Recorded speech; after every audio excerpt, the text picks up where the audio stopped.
Imagine dedicating your entire life, your city's budget, and generations of labor to build a structure made out of stone, just because you're terrified that using cheaper materials will literally offend the creator of the universe. Today, we're going to look into how German cathedral architecture wasn't just about art.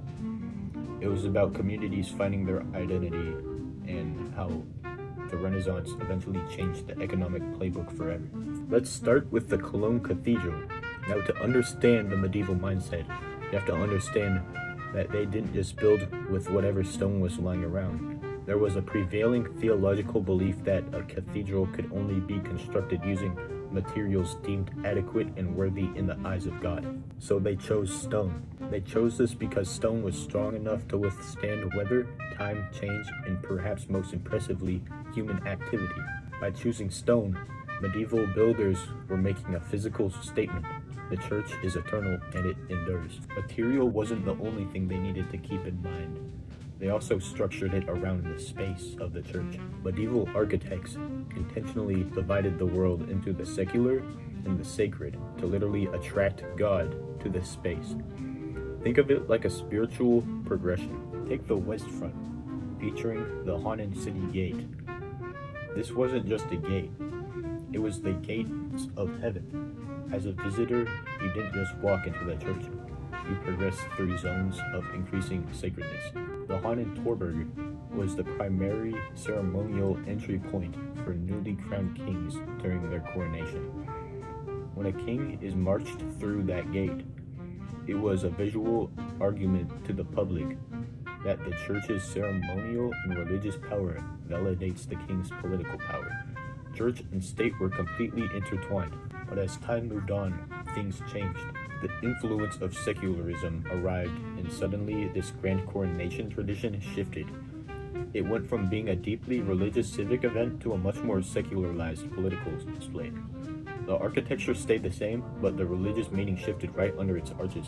Now, if we want to talk about true church and state unity, we have to look back even further to the Aachen Cathedral, commissioned all the way back in the year 805 by none other than Charlemagne, the father of Europe himself. Charlemagne wanted this to serve as both his palace and a house of worship.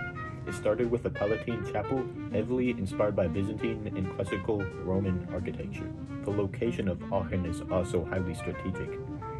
It's in a central spot designed to bring completely different ruled territories together, and this was the physical blueprint of Charlemagne's grand vision, a completely united Christendom under his own central rule.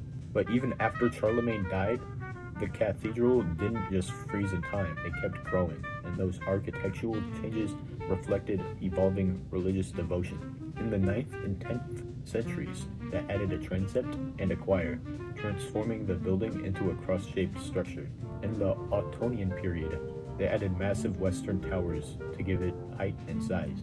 And in the 13th century, the Gothic influence takes over. We get pointed arches and stained glass windows, flooding the dark interior with divine light. Every single one of these changes and additions stood as a living testament to the generations of people devoting their entire lives, fortunes, and skills to religion, constantly updating their place of worship to reflect new, evolving visions and spiritual beauty. Okay, now finally, let's look into the Ulm Minster.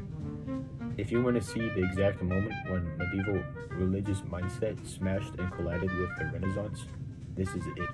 The Ulm Minster was designed to do one thing: make a human being look up and feel completely tiny when compared to the majesty of God. But by the late 1400s, something fascinating happened. The vast, uninterrupted interior space of the church started serving a human purpose. Instead of just making people feel small before God, the open layout started creating a powerful sense of civic unity among the townspeople. The church became a community hub and a place of shared civic identity. And suddenly, in the year 1543, construction on the Ulm Minster stopped completely. Why, you might ask? Because the Renaissance and secularism had firmly taken root in Europe.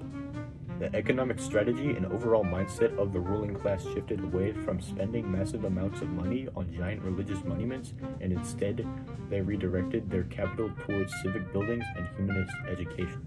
So what's the takeaway here? German architecture, especially for cathedrals, was never really static. In the Middle Ages, it was used to separate the sacred from the secular and validate the divine right of kings. As Europe drifted into the Renaissance, these same spaces evolved into centers of civic unity until economic priorities halted the development of them and ultimately shifted them away from the heavens and back down to earth. That's how architecture influences religion and power.